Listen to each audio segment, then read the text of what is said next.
কি করে তুমি আমাকে আমি আল্লাহকে অস্বীকার করো?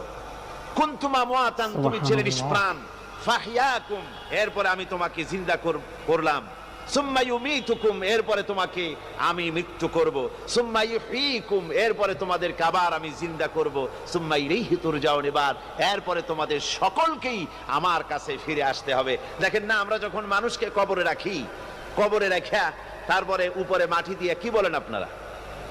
মিনহা খালাকনাকুম, পড়েন, মিনহা খালাকনাকুম ওয়া ফিহা নুঈদুকুম ওয়া মিনহা নুখরিজুকুম তারাতান উখরা। এ বান্দা, এই মাটি দিয়া তোরে তৈরি করা হয়েছিল, এ মাটির ভিতরে রেখে গেলাম, আবার এই মাটি থেকে আল্লাহ রব্বুল আলামিন তোমারে জিন্দা করবেন।